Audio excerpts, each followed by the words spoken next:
What's going on, everybody? Welcome to Chocolate Gumbo Podcast. It's episode 4, baby. We in here, man. What's going on, everybody?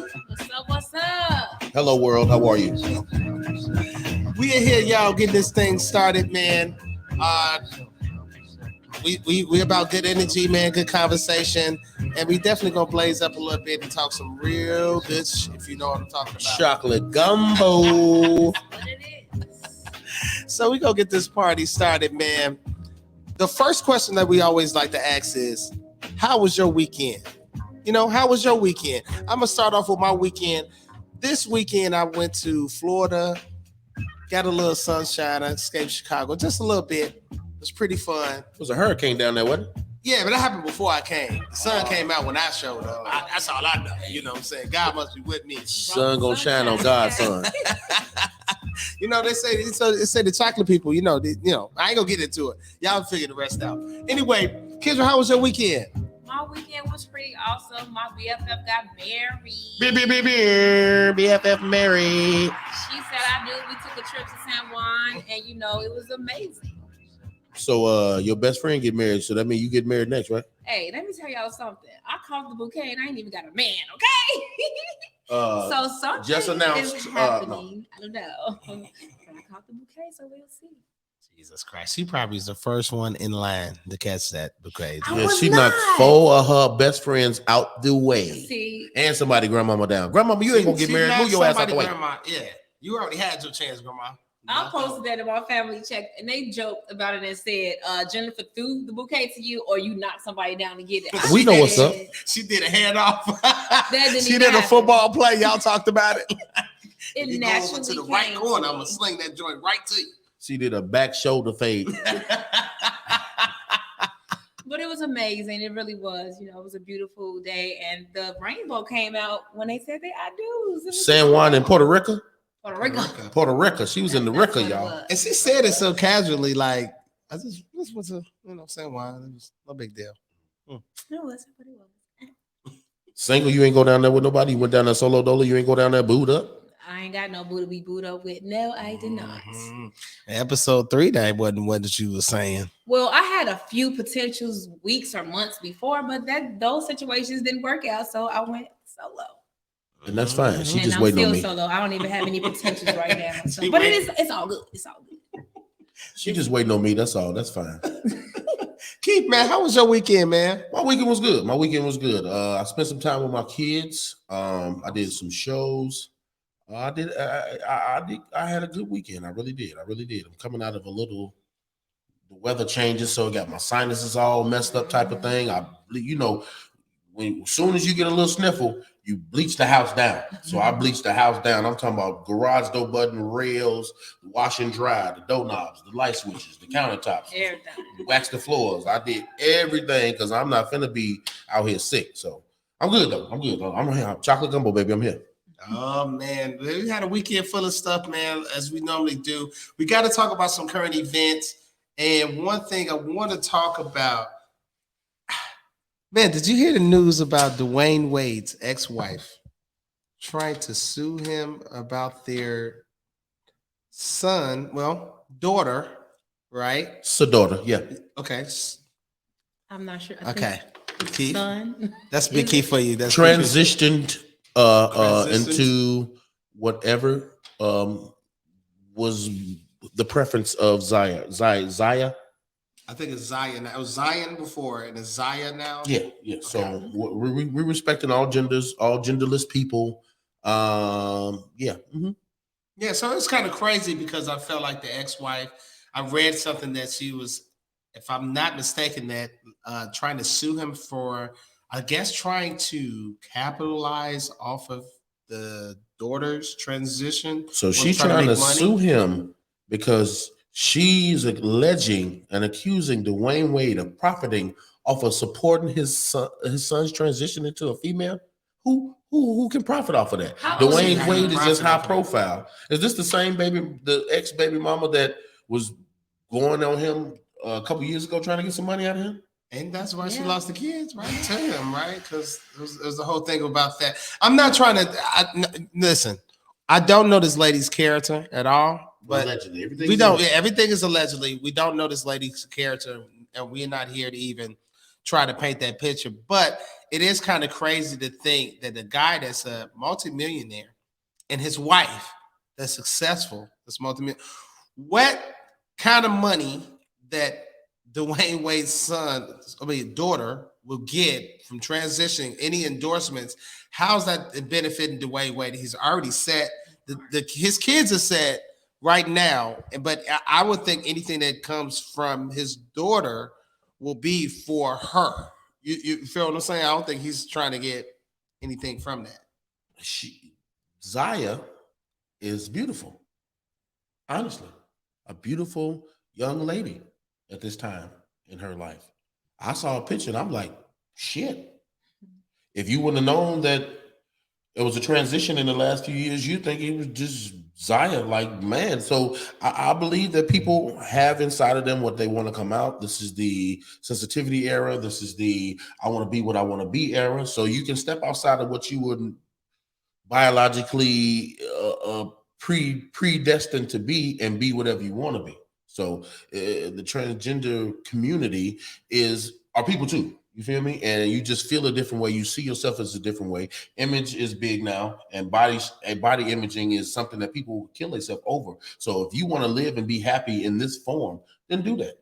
But I don't see Dwayne Wade profiting off of it. I just see him supporting his child in any way that they need him to support him in their lives, more than I see profiteering. But Zaya is beautiful, chocolate, and going to be tall. Already tall. At 13, probably almost tall as Dwayne. Oh, she's 13. Okay. So Revlon, Calvin Klein, these people are coming on because he's high profile as well. She's high profile as well. So, and their agents, come on now. Yeah, your stepmom is Gabby Union and your dad is Dwayne Wade. So you got access to every type of booking agency, talent agent, casting agent.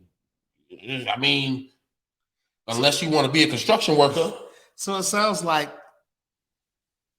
and I'm just saying, I'm not saying she's doing it, but it sounds like the ex-wife is thinking that it's money being made and she's getting cut out. Yeah, and she's trying to prevent that. But the money is being, I feel like from Dwayne Wade's standpoint, the money's being made for Zaya is Zaya's money. If anything, he's setting Zaya up, and like he's doing his son Zaire playing basketball, he's setting them up to make their own money. Who wouldn't? Right, as a parent. You're talking about generational wealth, that's it.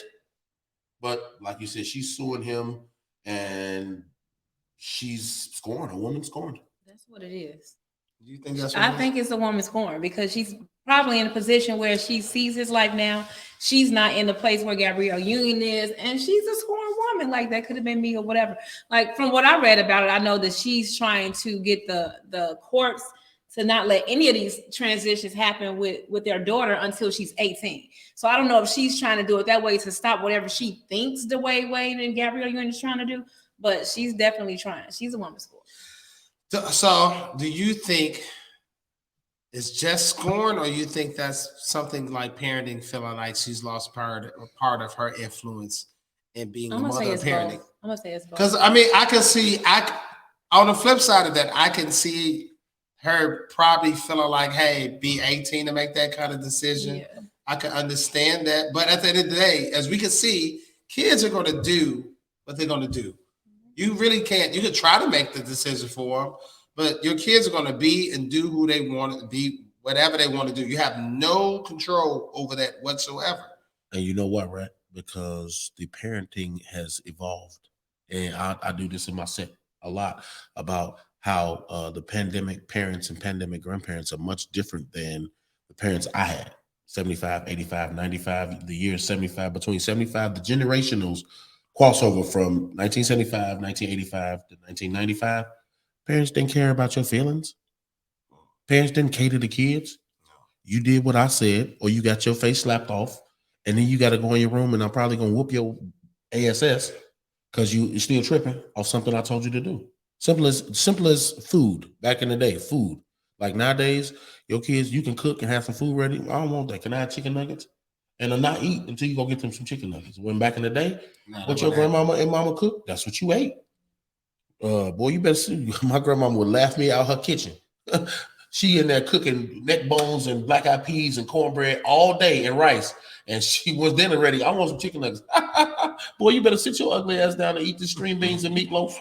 You better eat the salmon croquettes and sweet corn. You better eat this liver and rice, which is gross, but I'm finna. This lady's crazy. I'm finna eat this shit and she gonna whoop my ass, right? And nowadays is like every parent in the alleged phase, every parent can feel some kind of way as Dwayne Wade's ex. Okay. Because you don't want your kid to. I don't care if it's heterosexual interactions. Like I got a 12-year-old daughter on her third boyfriend right now. Third. I said exactly because I asked. This is my daughter. She said this is the third. I said this is the third little boy you've been in love with. In love. I said, do you know how long it takes to fall in and out of love? And you 12. And it's the third little motherfucker you've been in love with. You have to be out your goddamn mind. So I want her to wait. You feel me? So I don't blame Zaya's mom on wanting her to wait on these life-changing decisions that you, everybody at 11 or 12 has irrational thoughts about what they want to be when they grow up. Nobody has said in their mind, a lot of people that have been interviewed that I've seen on documentaries say, I knew when I was 5 that I was gay. Or I knew when I was a little kid that I didn't like boys, I like girls, type of thing. You feel me? So you want them to wait and mature 16, 17, 18 to be sure. And so you think it's a part of curiosity, like, or watching what's going on in the world today, or even on social media for what they're seeing? Maybe they're being curious. I think it's like, all of it. I think it's a little bit of everything. I think you would want to be an unrealistic illusion until they were sure. Like that's why Boosie got in so much trouble when the whole Zaya situation first started. Before he started transitioning, Boosie got in trouble for going out. He said the soundbite, the Boosie soundbite went like this. Come on, D Wade, man. Come on, man. Come on, D Wade, man. Don't cut his dick off, man. Don't cut his dick off, D Wade, man. Come on, D Wade, man. That little boy 12, he don't even know what if he good to be 14, 16, and then he want a girl, and he can't get a girl because you done cut his dick off already, man. Come on, D Wade, man. Don't cut his dick off, man. And that was the downfall of the Boosie being on Instagram. That was one of the first sound bites that be like, Boosie, you cannot talk about this little 10, 11-year-old's child's penis on the internet trying to make a point to D Wade. You know D Wade. Text D Wade. Go sit down with D Wade. Bring some weed and y'all talk it out. But don't do this on the internet in front of hundreds of millions of people talking about this little baby's wee-wee that he don't even want. So that was the beginning of all of this. And now he's I don't know if it's gone. But when you see Zaya Wade, you're going to be like, that's a beautiful little girl. Don't even look. See, some people, transgender people, I'm sorry. You transgender to female, but I can still tell that you used to be a dude. Yeah. But it's okay because I respect where you're going. And like the females, they take the testosterone because their voice get deep like this. And that's what you want to be. You want to be a dude. You don't want to be all rugged looking and still sound like you used to sound. You want to be. Yeah, I'm sorry to see females with like chin hair. Hairs, yes. Yeah, like little beards. Some type of I was like, man, it's dudes out here that can't get a beard. I got a friend. He about to be 40 next year. He still don't got a beard. I know he got into. I didn't get into it with a transgender person because a lot of people come to my comedy shows and don't know how to be comedy members, and they think just hollering out some shit is gonna make it show better. But really, you just bringing attention to yourself. You don't want it. A little short transgender girl and had a girl out there with her having a good time. And she said, yeah. I said, you can't hoo at my show. Then she gonna stand there. I said, look here, little Uzi Vert. Okay. Look here. And then your mustache ain't touching the goatee. You got to eat a little more pussy because this don't touch to you. That's what I told her. I had to say, your mustache and your goatee, you got to eat some more pussy, okay? I don't know how much pussy you've been eating, but for this to touch this, you got to eat a lot of. Then the show got real left. Everybody was dying, but she was looking at me like this. I'm like, sir, ma'am, sir. I know what to do to get this. I didn't have this since I was 17. You know how much pussy I was eating at 17? So, no, but that's what I mean. Like, to each his own, pretty much. That's the point of this. And she's suing Dwayne Wade because she feels it's moving too fast, which every parent would. Yeah. I don't know. I'm not even mad at it. I don't think Dwayne Wade's trying to profit off of it, but I'm not mad at her wanting her son to move, wanting her daughter transition daughter to keep moving so fast in a direction where you ain't even 18 yet, baby. You ain't had no real testosterone hit your system yet. You feel me? You ain't even been in the first fight, had a first boyfriend, and had a crush. What's funny is the daughter did have I guess boyfriend. Zaya? Yes. Okay, well, but it was another transgender. Wait, whoa. Yes. She had. So from my understanding, I'm God, about 90% sure. Oh shit! It was a boyfriend. It was a date. She went on a date. Oh shit! And had a transition. Was somebody that was a girl that went from a boy and shit. Oh shit! They should have stayed the way they were. What the fuck is going? Okay, I'm sorry. I mean, but those type of things are happening. It's happening though. It's weird. It's weird. Just kind of. I mean, at the end of the day, man, you're right, man. We've been raised in those generations that you named. We've been raised by it's just a whole different way of thinking, and we are in the process of changing that before our eyes. You know what I'm saying? Yeah. Every day. Like, it's a big change. I think the changes that we're making mentally and as far as society, we're making so many leaps that generations before never had to make that adjustment. Next subject, man, because I'm going to say something that's going to get us canceled. Next subject. Next fucking subject. Right goddamn now. Transition that shit. Next subject. Let's talk about this, man. First of all, we want to say rest in peace to the homie Takeoff. They just had his services, I believe this past weekend. I don't know if it was Saturday, Sunday. They had the services in Atlanta, big arena in Atlanta. But going around, looking at the internet, we're hearing a lot of stories. We don't know. Everything is alleged. But there's rumors to be saying that people are mad at Jay Prince Jr. Okay, now who is that? Break it down for me. Jay Prince Jr. is the son of the one and only Jay Prince, Houston, like a legend in the music game. A lot of very respected man. A lot of guys know him. We know him from Scarface. Scarface. Yeah, Scarface, Ghetto Boy. Oh, that's legendary. Then. He put Ghetto's Boys, UGK. I believe he did had a lot to do with Do or Die, Chicago. Wow. So he's very respected in the streets. Recently got Kanye and Drake to talk because they was beefing. He got them squashing. I know Jay Prince. I've seen a few clips. Jay Prince is a true OG, like a real slow talking OG. He kind of low key got into it with NBA Youngboy, and NBA Youngboy was just on some young, wildin', violent, foul mouthed shit. And Jay Prince got on there talking real slow. See, See, the problem with your generation is y'all got what did he say? He said y'all don't care too. You got a lack of knowledge or something. He was real. He's a real OG. Talk real slow, real direct. Not planning to play no games. So Jay Prince Jr. is one of them dudes. He's one of them dudes. So the situation was that the Migos, Quavo and Takeoff. Rest in peace, Takeoff. Rest in peace, Takeoff. Quavo and Takeoff. A lot of people didn't know the Migos. Quavo and Takeoff. That was nephew. Quavo's the uncle. And Takeoff is the nephew. A lot of people didn't know that. The whole band is family. Even Offset, he's the cousin of them. So they're all family. Mm-hmm. What happened is when they allegedly what happened that we are getting stories is that they were with Jay Prince Jr. A lot of people was mad because they feel like they checked in with them. For safety. For just safety and everything else, just being under that umbrella. They checked in with them, and then this situation, this tragic like that, happened under their watch. And everybody's questioning, what's the point of the check-in if that happened? He could have been just out there willy-nilly if that was the case. I don't like misplaced outrage, okay? If a white police officer, saying this on if a police officer that was not black, okay? If a law enforcement officer killed Takeoff on some prejudice, racist crap, this country would be in a fucking outrage. Shit would be on fire right now for Takeoff right now, period, point blank. If they did all that for George Floyd, if they had Takeoff pulled out the car, killed them on some unarmed black man shit, it would be complete fucking utter outrage. People would be looting, doing all kind of dumb shit, trying to prove a point, trying to speak up against outrage against the machine, against racial prejudice and killing of unarmed black men, right? I've heard nothing. Why Why the is it so fuck silent? hasn't there been outrage over Takeoff? That's the only thing I don't like. And then I'm not talking about Takeoff. I'm talking about every black person that's killed by niggardly hood shit.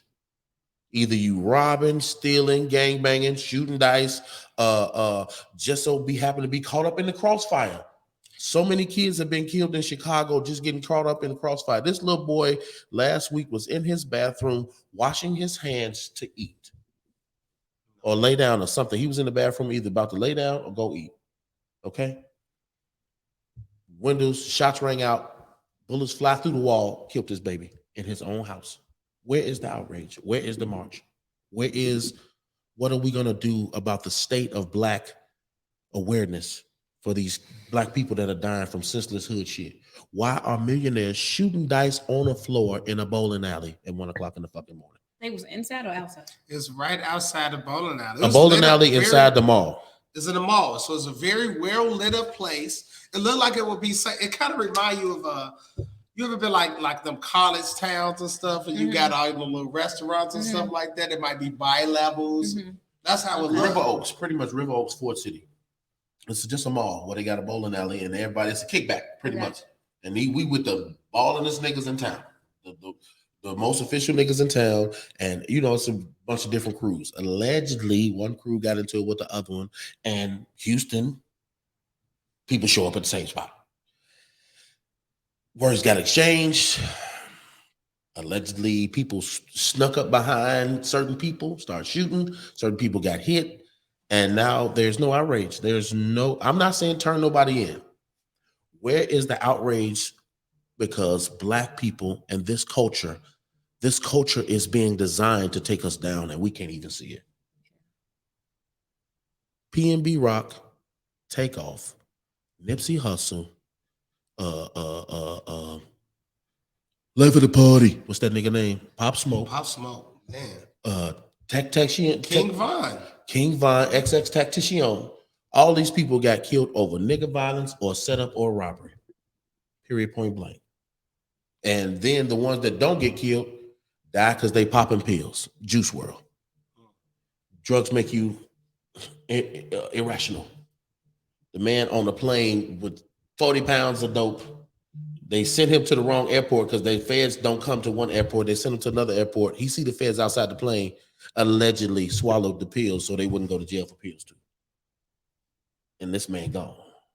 So when are we going to change the culture is my question. I give dang on about J. Prince and J. Prince Jr. because they not going to change the culture. They happy with their life how they is. When are we going to change this culture for these kids? Because everybody walking around with switches and ready to shoot. Instead of arguing and figuring shit out or talking it out and having a dialogue, they'll just shoot it out and go along like I'm not dead on the inside. Everything is getting worse. I don't know what's going to make it better. And even with this new law that they have in Illinois that's coming out in January with the whole misdemeanor, you get off and you don't got to go to court, all of that. Well, like, it just seems like. How you feel about that? I just think it's outrageous. Like, I don't understand where is it coming from or they're trying to set us up for a civil war or something. I'm going to tell you about this. This is what it means. The law was made, that law for Illinois, not to get off subject from the takeoff thing, but the law from Illinois is made to help people that don't have money to get off of the same crimes. The difference is that a lot of us, when we get misdemeanors and stuff, if we don't have bail money, you're sitting in there. When people that do the same crimes and they have bail money, they get to get right out. So it's stopping that. It's not putting in it, but they're making it seem like, oh, we putting all the bad people in the streets. So it's different. You're a different kind of bad person when you got money to get back on the street. Yeah. You know what I'm saying? Like the same bad. Yeah. They're taking away bail options. So they're still going to get the same process as far as them possibly going to jail is going to happen. Yeah, it's still happening. This is not. They don't have to sit in there because they can't come up with bail money. They saying if you commit a crime that day, you can't even move until you see a judge. Like if I shoot at somebody. Oh, so they're taking away the bail option. Yeah. But they're going to jail. They're going to stay in because from my understanding, I thought that was going to. They're releasing now. There's going to release people that's in jail that's waiting. Oh well. But people are mad about that, saying they're putting all the criminals on the street, but it's not necessarily putting all the criminals on the street. It's just that it's putting people that's on the street that don't have the money. They haven't been convicted. They don't have the money to just be out. It's a difference. It's the same criminal. So you okay with it? It kind of. Yeah, because it's like, okay, me and you both killers, right? But I got $1 million. You sitting in there. So it makes it better that I got the $1 million to get out and you don't. No, but what the waiting time in the middle? What will happen? Like I only brought this up because I kind of think it also has something to do with just the shooting and killing of all of us. And while they're waiting to go to court and get trial, what if something else happens? Like if obviously you're the type of person that does these things, or possibly, and then you feel like you can go do another one or shoot another person or commit another crime while you're waiting. You know what I'm saying? It's kind of like. I get at that point, but it's like, but you still justifying it, so it's okay if I got the money to get off. No, they need to figure out some type of rule where even if you got the money, they shouldn't even make that an option. Like until you were saying, until you go to trial, forget bail. Like maybe you should come up with some other type of facility for everybody to, I guess, wait in. So if you've been falsely accused, you're supposed to sit. But we don't know if it's really a false accusation or not. Though. I don't know. I'm just a little weary about it. I can see that. You're not weary about it. Back to takeoff. We're gonna go back, y'all. I'm not worried about Illinois. Throw that in. I'm not worried about Illinois. Change the thought. I walk around covered in grace and staying away from road rage situations and keep my head on the swivel at all times. So I gotta get a swivel. Okay. So back to takeoff. What is your perspective on takeoff, RJ?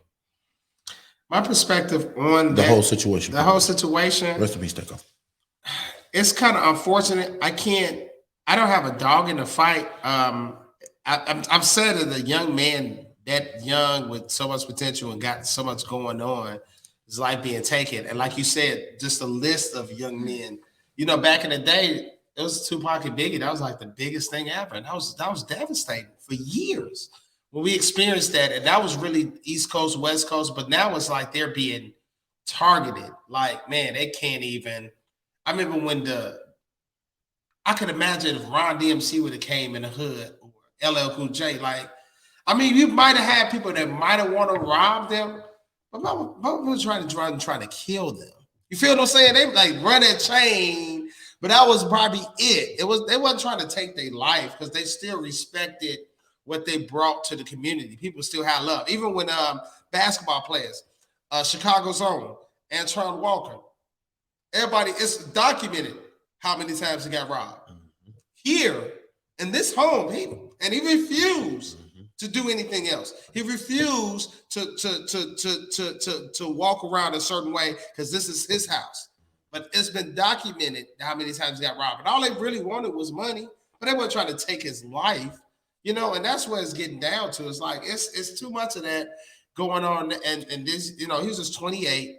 This wasn't even a robbery. It wasn't even a robbery. This was niggardly things happening, and something dangerous happened while people was just standing around kicking it at a kickback. Not so much niggardly. Let me take that back. Let me re-speak. Okay. Hood type things. Okay. Hood type things. Shit that niggas do. Okay. Chilling, females around, niggas with money, jewelry, everybody hanging. Allegedly, everybody got searched exclusively. The only people that really had guns was the J. Prince Jr. people. This is what the people are questioning right now. Yep. Everybody was searched heavily because you got too many.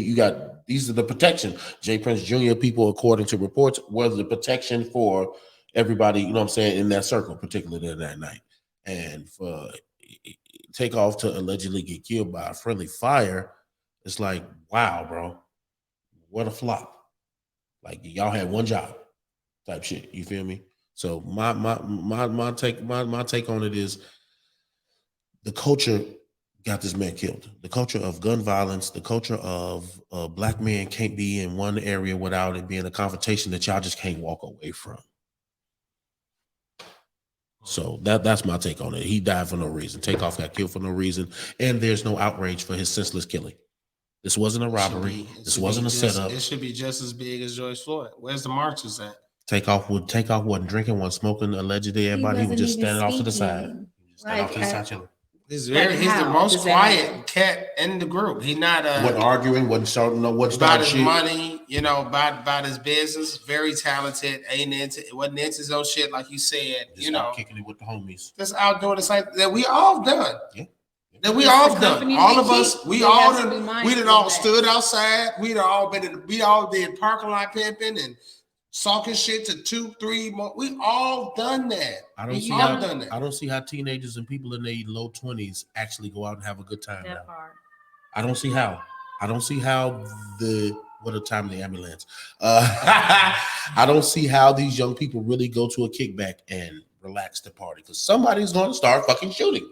And I'm 44 and I think that. So Everywhere I I know go, I think that it's in the back of my mind. if 10 or more people standing around for more than an hour or so, you got to know that you don't want to think that something is going to happen, but you got to know that something could happen. There's a high likelihood that you got to keep your head looking left to right, make sure ain't nobody creeping up that y'all don't know. And how can you have fun like that?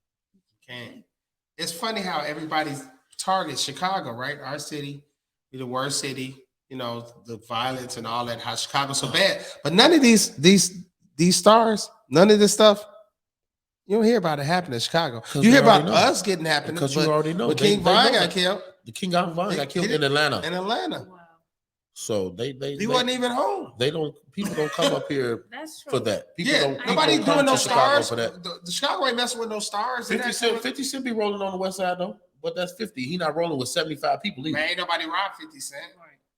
Tekashi. I might have heard of Tekashi came. Tekashi came, but he came at 4 a.m. talking about where y'all at, bitch. Sleep.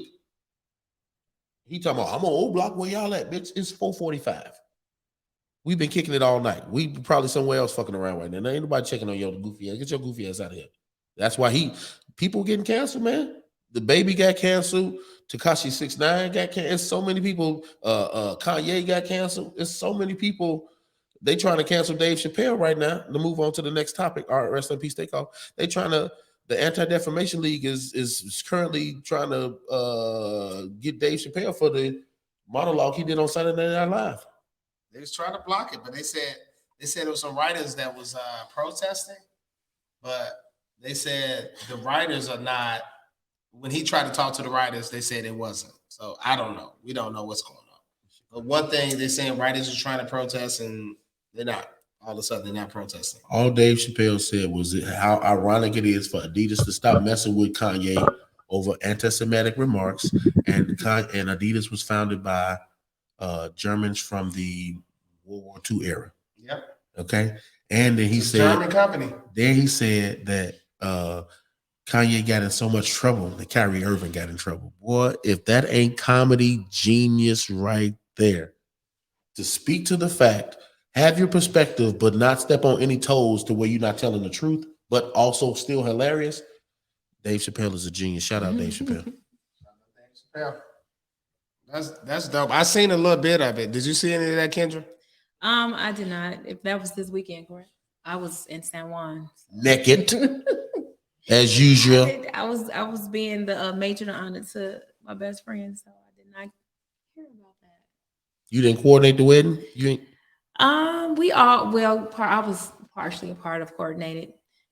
She had a major honor, a bridesmaid, and another major honor. But yeah, anyway, so I didn't get to hear that story. But I do think in regards to that, like, we have a right to freedom of speech. And then when we use our freedom of speech and we try to use it in the manner of not being offensive to other people, it seems like from what I hear, they're still trying to come around and cancel us out for doing that. Respectfully, like, so it just, I don't know. It's just the world we live in today is super different. And any way they can, it seems like they're going to try to come for us. Is it because it's us, us? Yeah, it could be that. I just think as being mature, even talking about different subject matters, and it could be offensive to any certain group of people. But I just feel like you can't cancel somebody because of something that you don't like what they said. That part. Let's have dialogue. Because it's so many layers to this, even just as a Black man, as a Black woman, and even the Jewish community, even the LGBT, Q community. Like, let's have those uncomfortable conversations because we can't just say somebody says something we don't like. And a lot of things are being said because of ignorance, or we don't know, or we might not even understand. You know what I'm saying? Especially somebody that's not a part of that ethnic group or community. It's something we could be ignorant to.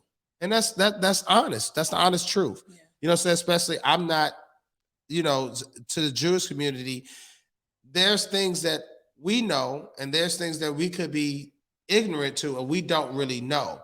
So I don't necessarily think the way to go about doing things, if something said that you don't agree with, is counseling. Let's talk and let's all, even with, just like you said, with the LGBT community, like let's all talk about those things. Let's talk about what you don't like. Let's have those uncomfortable conversations. It's easier to misunderstand and get mad and offended than it is to hash out the truth. Yeah. And I think that's where we are with the sensitivity area. With the sensitivity era, it's so much more easy to say, don't say that, you're wrong, instead of saying, why did you say that? Make me understand what you mean. What's the why? Absolutely. What's the why? Why do you feel this way? And then it's like, I understand, like, I want to kind of understand, like, even with just the Kanye situation or the Kyrie Irving situation, like, even with those situations, I wanted to get education on what makes, you know what I'm saying? Like, I don't see what you see. So it's like, what makes that? Because I'm not seeing any direct hate speech, like in certain instances, like, oh, I hate you, or all of y'all should do this, or this group of people is this bad, or nothing like that. I'm not necessarily hearing nothing directly like that. Now I know certain things had some of those things in it, and I understand that part, but it's even the point of even making certain general things is like bad, like saying, well, all group of people have this. What's funny to me as a black man, I would love for the day that another group or race of people be like, man, all African Americans got all the money and they do this, because we've never been known as that. No. And I would love that would be a compliment. If you go back a couple thousand years, brother, there were Moors. And they was the richest, most wealthiest people in the realm. The Moors, according to documents and books and literature, the Moors, one of the richest men in history was a black Moor. The Moors ran England. Yeah, Europe. Yeah, a long time ago. Right before the Dark Ages. What do you think they call it, the Dark Ages? Chocolate gumbo, bitch. I feel like we are one of the smartest ethnic groups, and we have a lot of common smart. You know what I mean? Even and also book smart, but we have a lot of common smart where we can just put things together and talk about things and just make a good perspective on a lot of things. They just try to shut us up, like, you know what I'm saying? For some reason, other groups of people trying to shut us up. And, you know, as you stated before, that we all need to just try to come together as a group and see what we can do powerfully and see how we can make certain things happen where we could have, this group of people has this, whatever it is. We need to find that and go in that direction, because it's about time for that for us. I really believe that. We just got to come together and figure it out. Yeah, we definitely do, man. It just shows us, even with the thing that happens, it just shows, like, number one, you shouldn't just say whatever. I think the internet age, the age of social media and all of that, is teaching us and forcing us to coexist. We have to.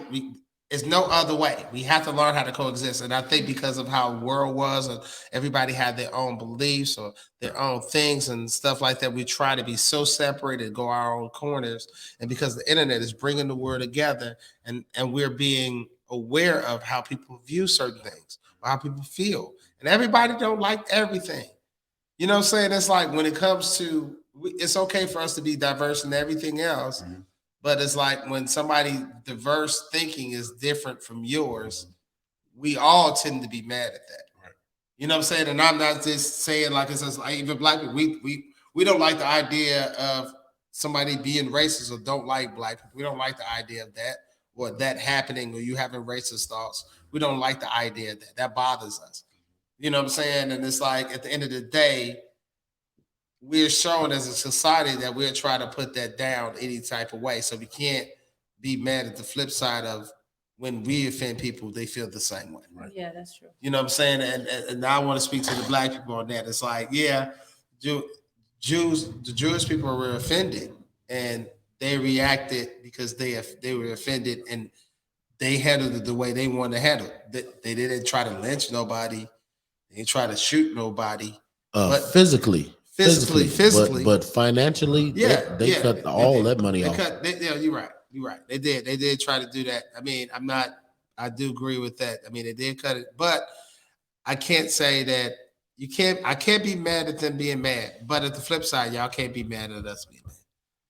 Slippery slopes, baby. It goes both ways. You can't be, so that means that going back to what I said, it's all about having those very uncomfortable conversations. It just can't be cut off or I'm gonna do this because we feel this way. And it's like that's not the answer to everything. I mean, black folks everybody wants everybody canceled. And that's not how you handle something. Sometimes you have to handle things directly. You can cut people off, you can cut certain stuff off, but sometimes it's better just to handle it. If you could check it and handle it first and then cut it off, but it's been handled, so that's just my thought on that, though. Okay, Kendrick, come on with your soundbite now. What you have for us on the general topics? So on a general topic, I was looking at a clip where I think it was Dwayne Wade and some other guy. They were talking about setting goals. Okay. And so one of the guys said that we shouldn't have been taught to set goals. That setting goals, if you don't reach that goal, that it sets a limitation to where we can actually go. But he said, what was the other part of it that he said at the end? When you don't achieve them, you wonder like, what am I doing? Right. So, and for me, I feel like if you're setting a goal, you set the goal and you go towards the mark until you get there. I don't see the end until you make it. So I disagree with him saying that we should not set goals. And we should set limitations, or it was an objective or something to reach some type of objective to reach the point that we're trying to get to, opposed to setting a goal where he feels like if you don't make it, then you're depressed, you feel disappointed, your self-esteem is low because you didn't reach that goal. But in my mind, I kind of disagree with that, because I'm gonna, if it's a goal that I have on my list, I'm gonna do everything I can to achieve it. Even if I have some hurdles along the way, I'm still not gonna cancel that goal. If it's a true goal of mine, I'm still gonna, do whatever I can do to get towards a goal.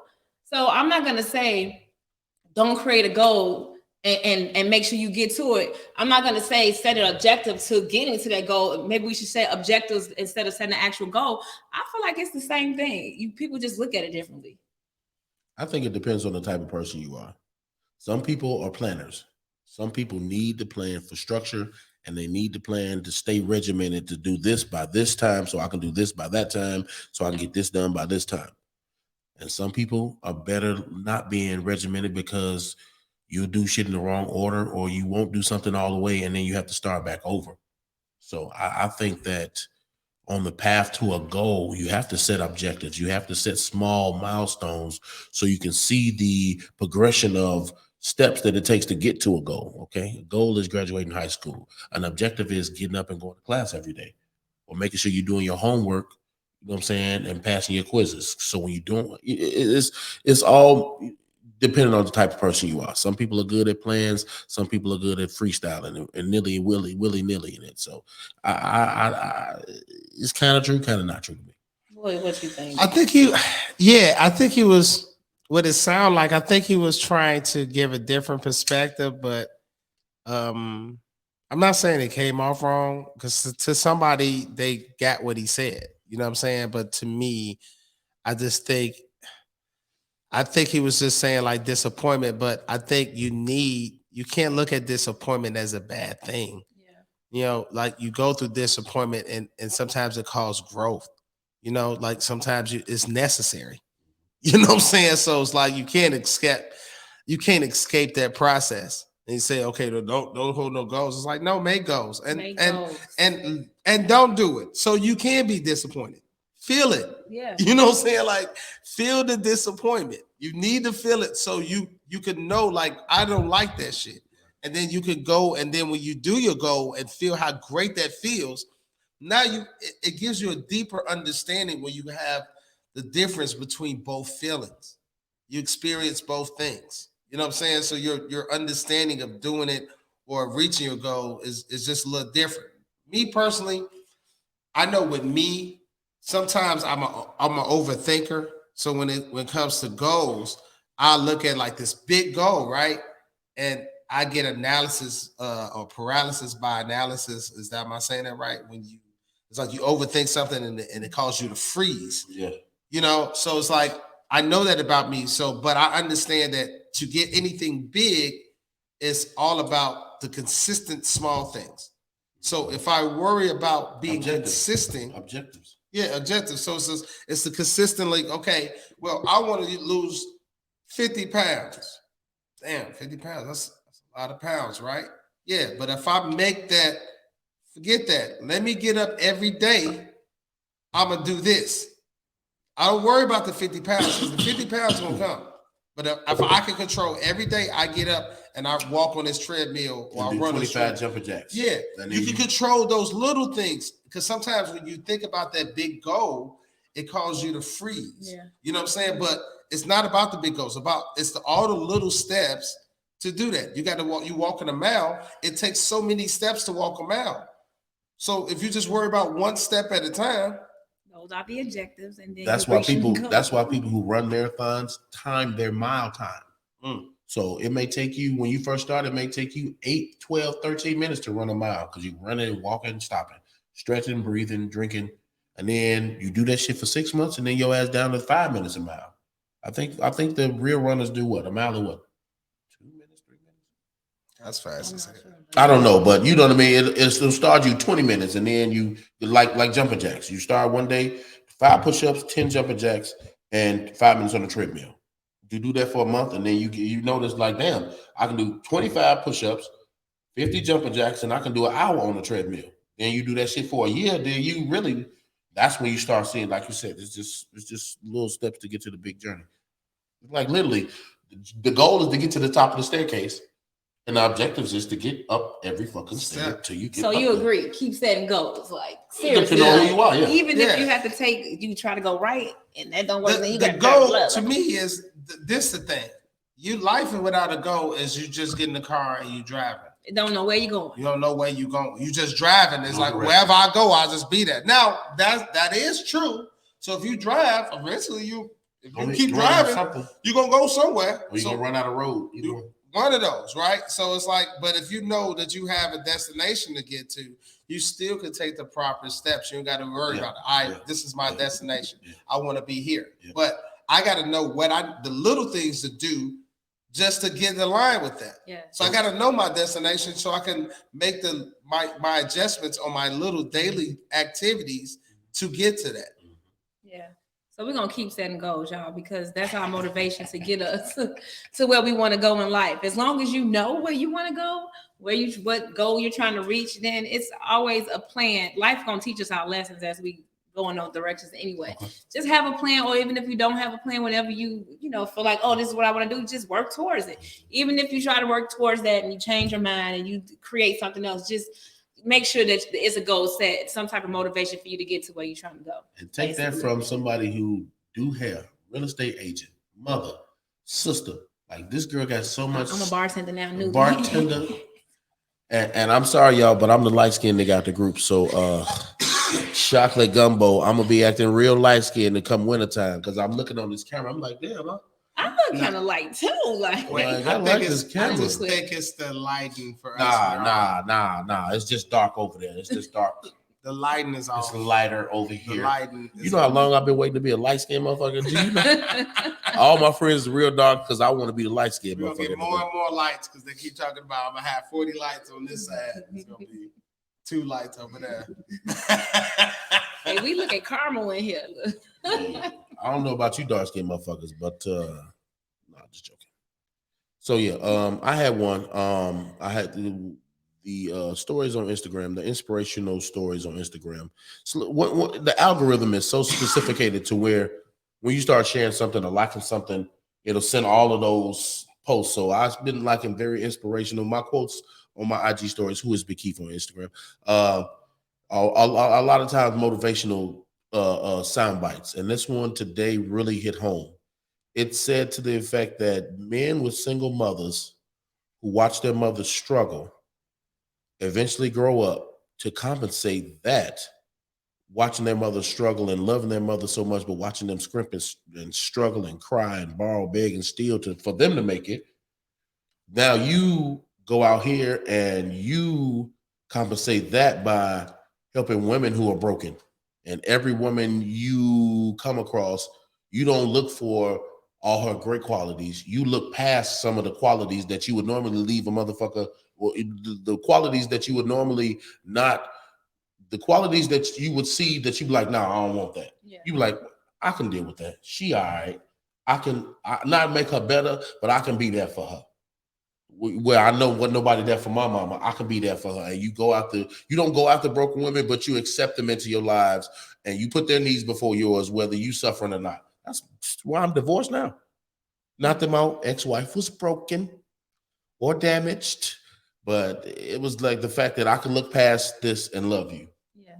And maybe I shouldn't, on some situations, I shouldn't. I'm not saying I shouldn't have got married. I'm not saying my ex, but certain situations, should you look past people who are broken because you have brokenness or been broken or watch people be broken and struggle and wish somebody could have been there for them. So yeah, I can love you past this, no matter what the relationship is going to be like, no matter how or if y'all can grow together or not. You accept people into your lives that you normally wouldn't because you're compensating for watching your mama be fucked up. That is true for me in my situation in my life. I've dealt with a few women that I probably would have been like, nah, I'm good. But I say, you know what? You're still a sweet person. You're still a really good person. And I can love you and be in love with you. Whether it worked out or not. So, at the initial fall in love with you phase, what was broken about you didn't deter me from the interest of being interested in you type thing. That's where I'm at. So as I sit here and listen to you talk, I wonder what's inside of me. So at a younger you know, sometimes you can accept those type of things and then you feel like, you know, you want to try to help fix it, whatever the case may be. Uh-huh. Is that a control mechanism? You know, is that some type of like, I can control the situation or the narrative, or let me pour into her where I can make her feel better, but then it gives you some sense of control. But then when you know, go after that person in that aspect and she becomes, I guess, fixed or better, and the shit don't work out, do you feel like that's why? You see what I'm saying? Are you seeing why I'm kind of getting that? Like in my experience, no. In my experience,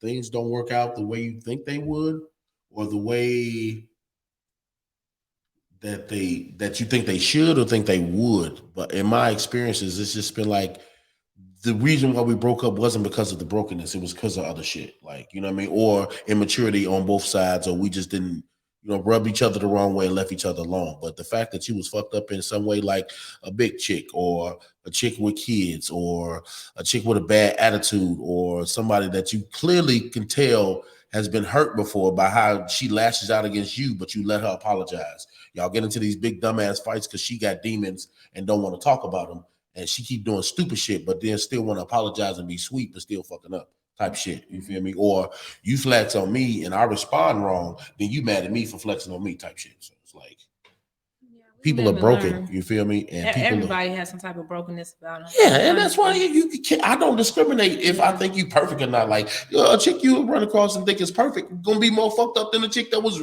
obviously showing you how fucked up she was. Yeah. Yeah, it ain't to me. It ain't definitely about perfection, because you're not gonna find it. But it's about do y'all work, and can y'all work? You know what I'm saying? Like, can you communicate, and you know, can y'all get things in order and work together? You know, that's really about it. It's always gonna be, even with somebody, it's always gonna be some kind of something. You know what I'm saying? With something you don't like about them, or something they don't like about you. But you're right. Can y'all communicate? Because it's like you get with people when people are so broken and hurt, man. It's more common. It's a lot of common in the guys and women. Like women is shut down too. And see, we over 30. You got to go back to 22, 23. When you were also mature, when you were also irrational, when you were also like, fuck a bitch. and not knowing she just needed you to care. You know what I'm saying? We speaking from a different perspective now. Yeah. Which is valuable, chocolate gumbo. But what I'm saying is we have to jump in the minds of people who are 24, 25, fresh out of college, still kind of broke. You know what I'm saying? Or fresh out of college with a good job and everybody around you broke. Like you got to think about then and then who you choosing to be with back then. Who I was choosing to be with back then? OMG, bro. All you needed was a big booty and I was going. Okay, fuck your brokenness. Bend over. Type shit. You feel me? So it was like I wasn't looking for broken or not broken. I was just out here just doing whatever. And it always seemed like if I carefully choose my mate or if I just went on a whim, it always seemed like the same type of person. Broken females, because I saw my mama struggle and I love my mama and I look past her flaws. So the type of women that I get, if I like something about you and we got good, I don't really care if you're big, as long as you're sexy. You see what I'm saying? You can be big and sexy. It's a difference. You feel me? So I just never really dated really skinny, thin women. I like juice. I like hips. I like curves. So chocolate gumbo. It's like I never had a problem with body style. Or say if a woman was beautiful but not cute. Like, you know what I mean? Some women are pretty. I'll break it down like this. Some women are cute with ugly features, and some women are ugly with cute features. If you think about it, some women are really like kind of like not very aesthetic, but you got pretty skin, you got a nice nose, your lips, you know what I'm saying? You and then some people are very aesthetic, but then you look like your daddy when you turn to the side, like you got a big ass face or a big forehead or something, but you really pretty. So you have to mix and match about what you digging and what you're not digging to figure out what type of female you want to mess with. Some dudes only go after the most beautiful women around. I got homies. I'm just saying, I ain't never had nothing but pretty boy homeboys. Like I've always been the dark skinned dude in the group. Got to be funny, got to be entertaining. I got to be charming. You know what I'm saying? You know what I'm saying? Kind of bulky kind of dude. So I ain't never been too cut up or whatever, or a little bitty sexy nigga. So I always had to be different type of interesting for females to really be like, okay, I'm gonna check him out. But niggas I roll with, pretty boy, light skinned niggas, pretty ass, pretty women just walk up to him and start fucking. They just start fucking right away. My homeboy, we out. 3 chicks walk up on him and just start walking with him for the rest of the night just because he was a beautiful ass dude. Like we're talking. I ain't hating on him. I'm saying pretty boy's a pretty boy. So I've always been like, wow, these dudes only get these type of females. And I don't know. I never know what their backstory was. But the females that I get with always have a little something going on that I look past. I don't mind that you big. I don't mind that you got 3 kids. I don't mind that I met my wife and she was living with her uncle in their grandmama's house. I didn't mind that you were in the situation that you was in. I can love you past this. We can move past this if this is where we gonna be type shit. That's just who I am. But I don't know if it's because I watched my mama struggle, but that sound clip carried a lot of weight in my life. I don't know about nobody else. Feel me? So it's probably because you watch your mama struggle. Man, I'm trying to tell you. It just comes naturally for you to be that way, and you don't even see it until you see it. When he said it, I'm 44. I've been in a lot of relationships. I never looked at it like that. But that morning, that shit opened my fucking eyes to a whole nother, like, God damn.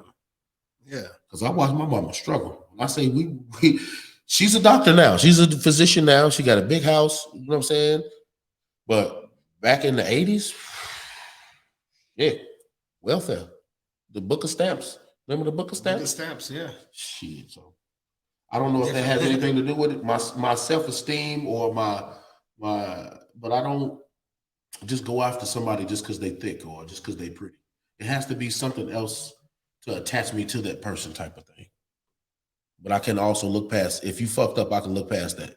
Like there's the only one type of female that I don't fuck with is I had a chick, I was macking her down, G. I was macking her down. I was caking every day on the phone, but she told me about her relationship. And she said she had been very abused by her last boyfriend. Like pregnant, kicked down the stairs, always jumping on her for no reason. And I felt I couldn't follow that. I didn't feel like I didn't want to be with her or she wasn't good enough or that turned me off. But I don't feel like I could follow that because what do you mean you couldn't follow it? I can't fight you to love. I can't beat you to show you that I love you. So you feel like that's what she wanted? She was with the nigga for 15 years. Maybe she just felt stuck and didn't know how to get out of it. That don't mean she wanted. I'm not finna let nobody hit me not one time. You not finna hit me not one time. It's easier said than done. I mean, especially if you're the one that's hitting. It's men out here getting abused. Kendra, it's men out here getting abused. That's doing the hitting. It's men getting out here the verbal abuse. It's men out here getting beat the fuck up, Kendra. Don't do that. It's men out here in very violent situations where they are being dominated by a bipolar or somebody with a very bad temper, very bad anger, violent tendencies. And it's men out here being abused that don't know how to leave, they're scared to leave. Or is women, is women out here that's kicking off is domestic relationships. And there's women out here that's kicking it off. Now the guys might be reacting. I can see that. I can see that. It's definitely what he said, and it's definitely the situation with women be kicking it off. Like the guy not gonna hit me not one time where I can't leave you the fuck alone. Period. No, point blank. I would. And the type of woman I want, if you hit her, she gonna wait for you to doze off and wake your ass up, bashing your motherfucking forehead in. Like I can't deal with no chick that can just sit there and get beat up. I can't do it. Like I feel for you, I pray for you, I'll do anything to advocate for you, but I can't also fall in love with you because I can't follow that. I'm not gonna when somebody pisses me off, I don't want to be around them. I'm not gonna beat you up for you to love me. I hate abusers. Anybody that's using physical abuse to control the situation, to control the narrative, to keep people where you want them, you're just wrong. And the people don't deserve for you to be. And it's a lot of that going on. I'm sorry for anybody. Go get you some help. It's the abuse hotlines, domestic abuse help you can get. Please get some counseling before and after, during the situation and after. Because, like I said, that type of brokenness. That's why I don't beat my daughters. I've never whooped my daughters because I don't want them to grow up thinking a man got to hit you to love you. If a man can't love you with his heart and his mind, his hands ain't gonna do nothing for you. And it could be verbal too. Yeah, mental. Yeah, absolutely. Yeah. From both sides. So I just couldn't follow that personally because it's like, wow, I can't.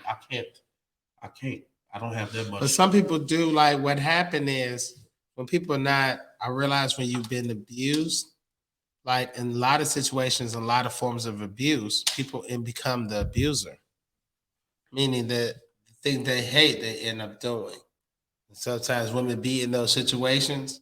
And I've been a guy that dated a woman when I was younger, just in that situation, and would haul off and do because she don't believe. They don't believe. They feel like there's something connected there that you love her, or so it's okay to show that.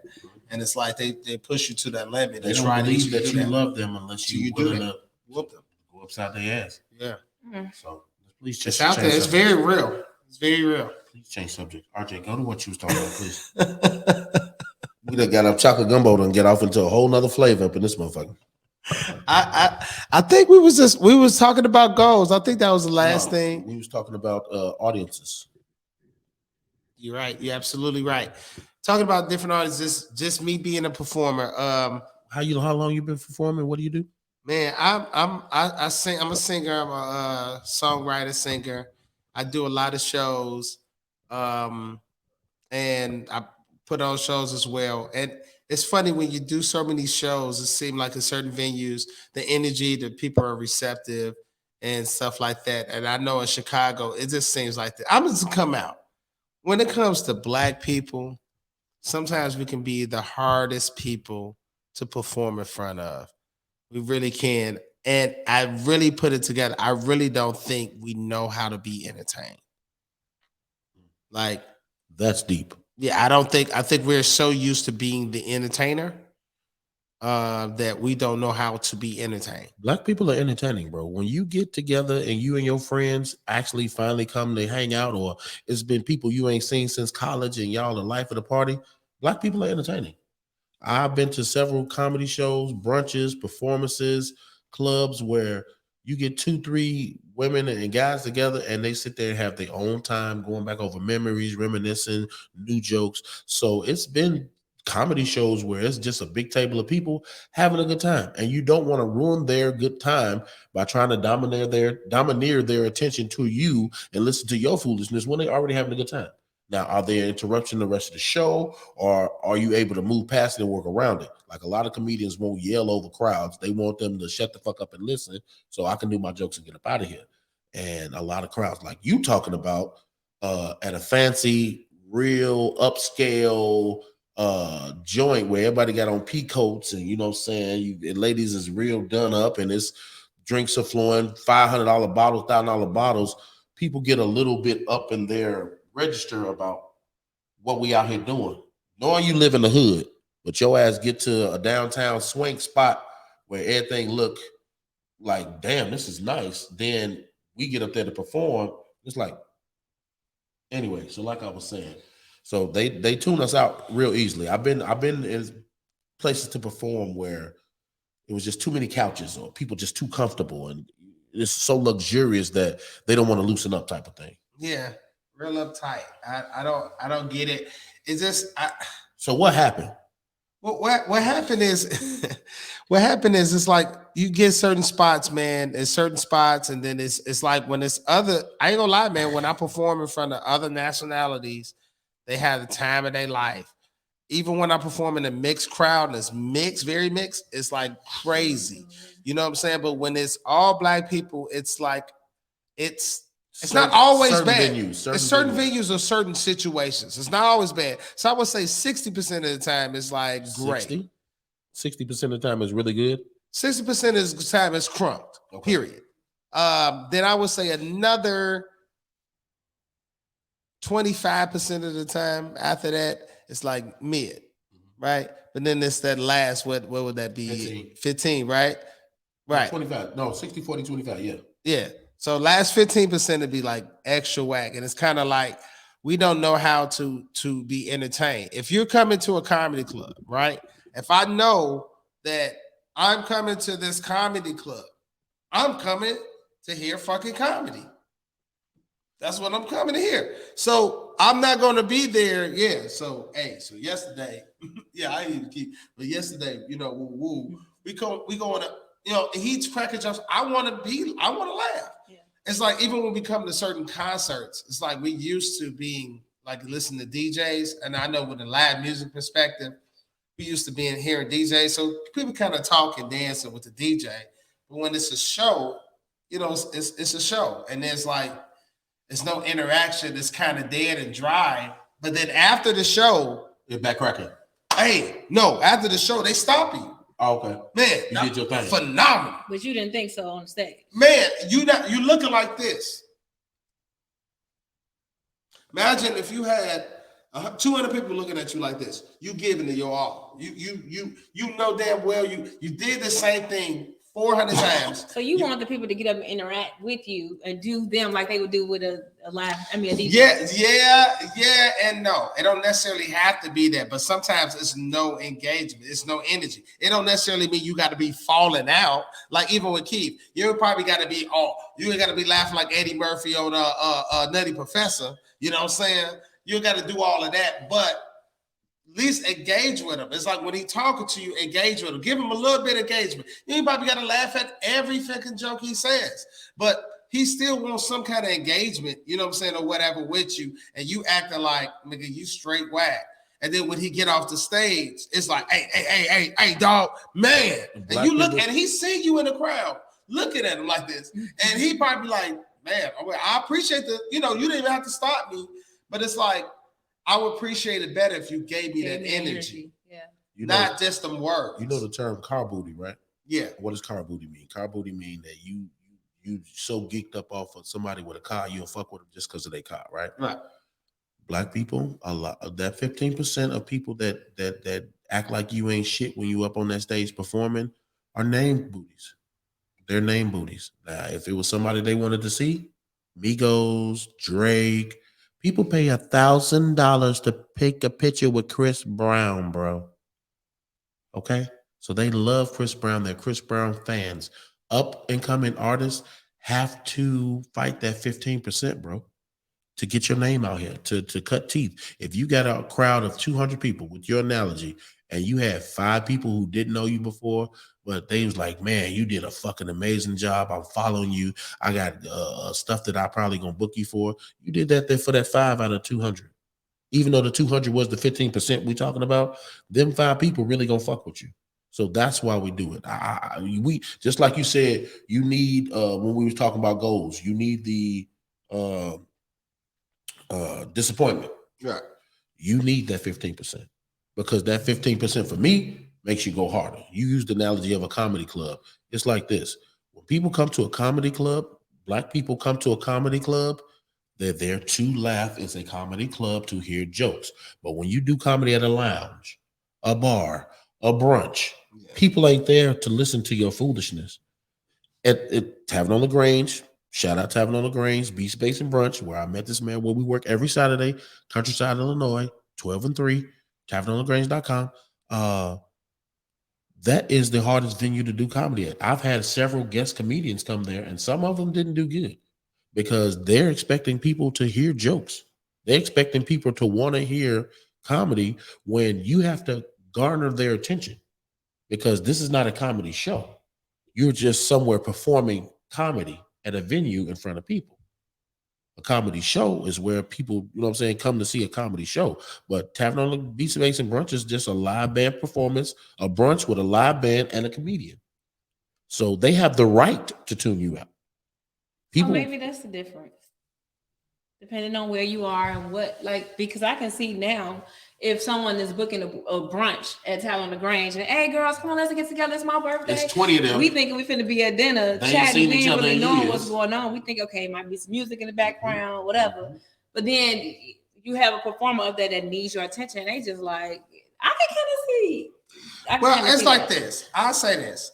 I see that if you came somewhere and you went to a random place and you didn't know this was what's going on, but when you do that, like I don't have that problem at our brunch. You know what I'm saying? Even like you said, it might be guest comedians that come there, don't know the room, they might have a hard time. But Keith, I mean, not saying Keith don't have a hard time, but he makes it, he works the room. So whatever is hard, he commands the room and he fixes it or he does it. So whatever the fact of the matter is, people know since the time he's been doing it, now they know, oh, it's comedy there. It might have took, you know what I'm saying, a few months for them, like, oh, man, they got comedy there, right? But at this point, people know, are they booking, oh, it's comedy and music. They already know it's there. Now, our crowd be great. It'd be the oldest people that's turning up. So the crowd be great. And it's like, when I get to certain, it'd be sometimes the younger crowd. Okay. It don't even be like the older people. Okay. They be ready to party. It'd be like sometimes the younger crowd at different venues. At certain venues, or know what I'm saying, if they like, they just, you know, they too cool, whatever. Even with that venue, they know they get music at that venue. I don't want to put another venue on blast, you know what I'm saying? But because it's not about that venue. It's a great venue. It's the people. It's just kind of draining of doing it. And then sometimes it's like you giving it. And it's like, cool, and I love what I'm doing, but sometimes it drains you. And then you get off the crowd, you get off the stage, you're a little drained. But I ain't gonna lie, you're right. Those few people that do come up to you, they're like, man, I appreciate you. You ain't have to say that, you know, that's cool. But they all will stop you and be like, man, you know. But it's like, I was looking there at you. And the thing about it, RJ, you got a quality product. Your product doesn't change. It's Pepsi Cola, right? It's like Frank Lucas said, it's Pepsi Cola. So Pepsi Cola in a can, okay? If you give 10 people a Pepsi, 3 of them ain't gonna like it. 2 of them don't drink pop, and 5 of them might fuck with it a little bit. Again, comedy. I can be in front of people and everybody not fuck with it. You feel me? That's why the jokes I tell on at the tavern, the new set that I'm building, is all inclusive. I'm gonna hit something that is gonna be a category that you fit in, that I can tell jokes in that voice. And you're like, damn, that was funny. And now I got you. You don't know. I bombed one time at the Tavern on the Grange. Do you remember what happened? You don't even remember, dude. We done did so many. I got there after Mello started playing the music. I was late. Y'all did the live band performance, right? And then DJ Mello started playing. When DJ Mello started playing, shout out DJ Mello, everybody goes back to their own separate energy. We got 15 tables of people, right? And every table, every person has their own different energy, right? And every group of people has their own different energy. And when y'all start, y'all make all energies focus on stage, right?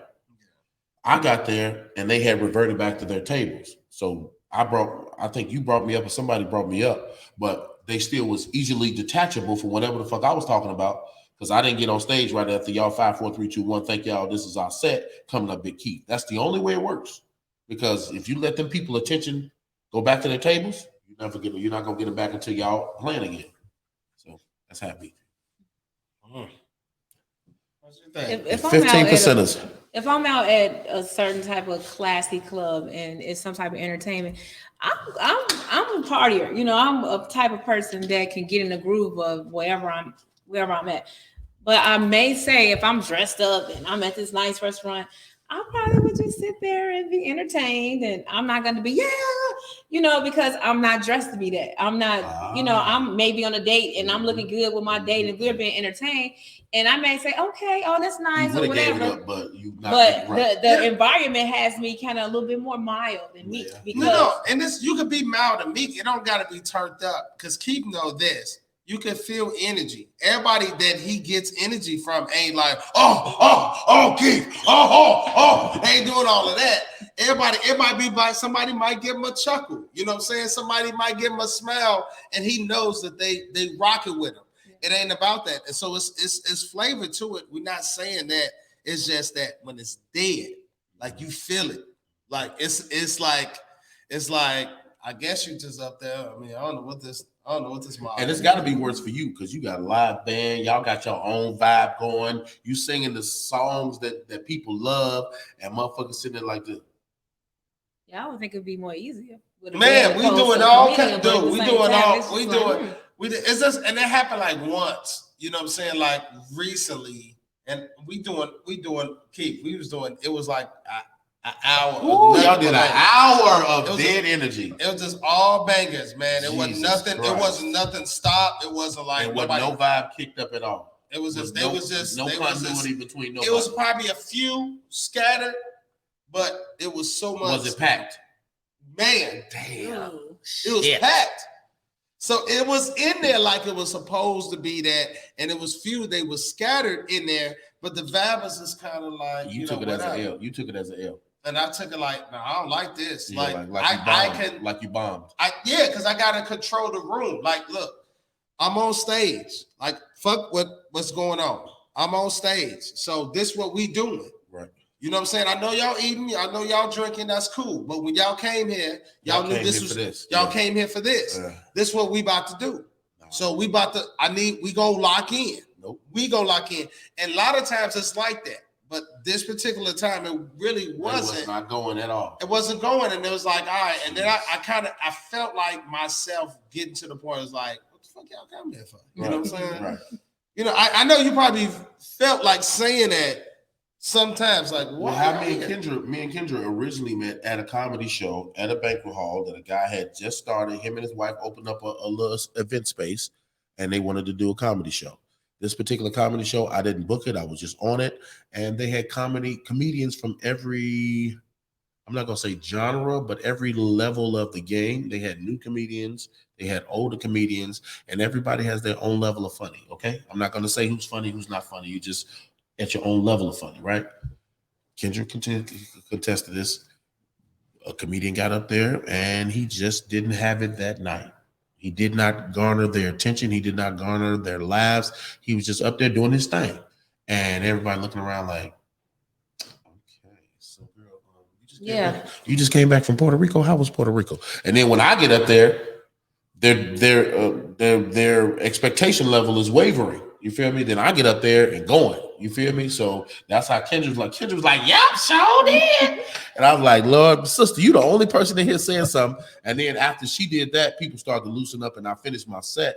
But it was just up and down because I think my girl Mo Good, shout out Mo Good. Mo Good was in there and ripped. And then after Mo Good, they put somebody there that was they garnered a little different laughter level, a little different energy. I forgot who it was. I didn't forget who it was. I'm just not gonna say the name.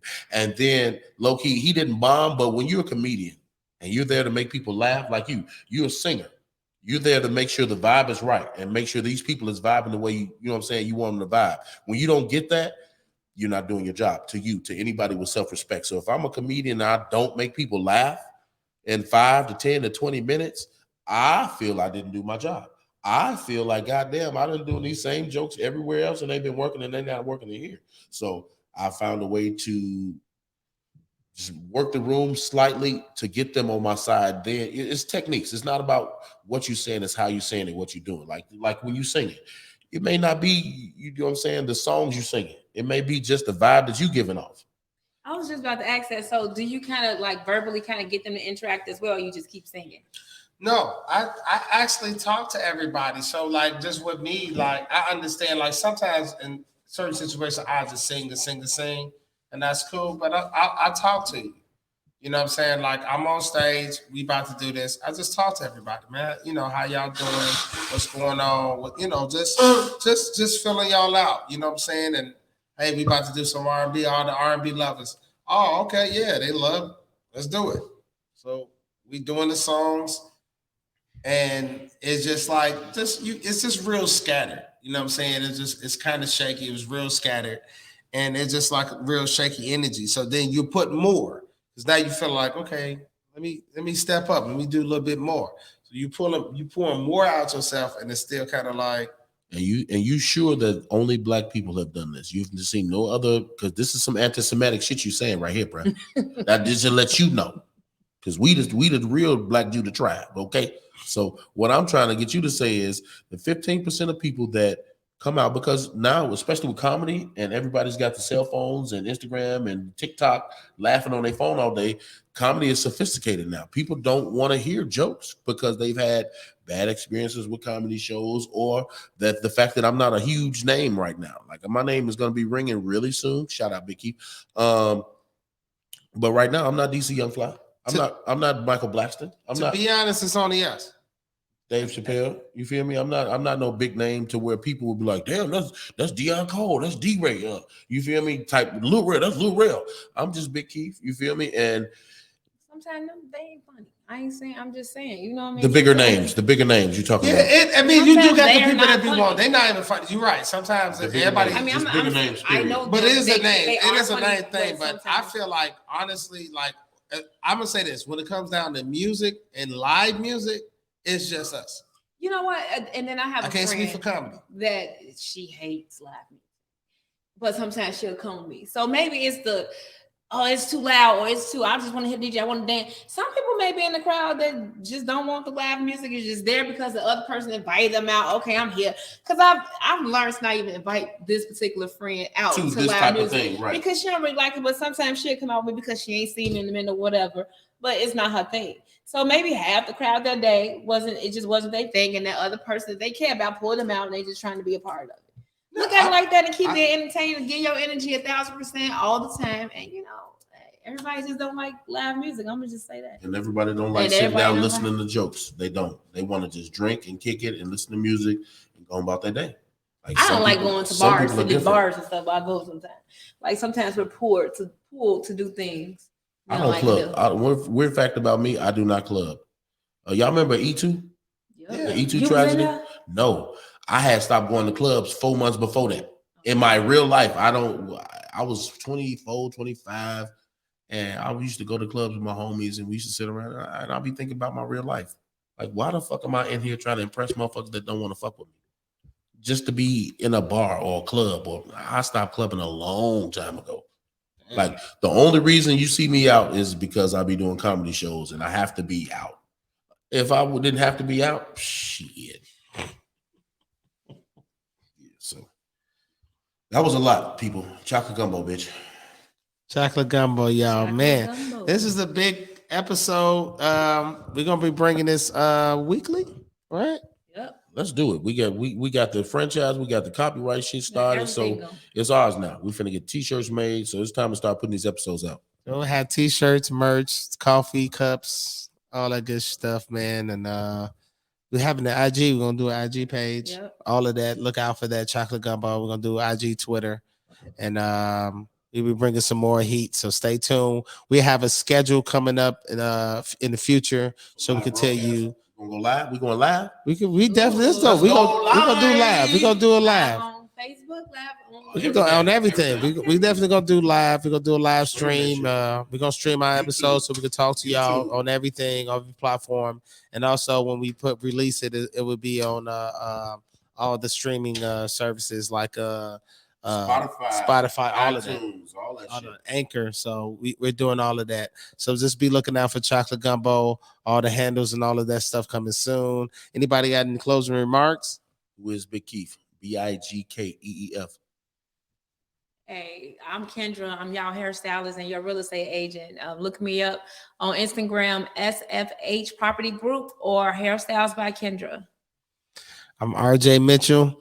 I do Beats, Bass, and Brunch each and every Saturday. It's our brunch. When homie get Big Keith, we doing that every Saturday, 12 to 4. It's happening on LaGrange. Also, I do shows and other events. Look me up at RJ Mitchell _official at IG. All right, signing off, y'all. Chocolate Gumbo. Yes, Chocolate sir. Gumbo. See y'all next time.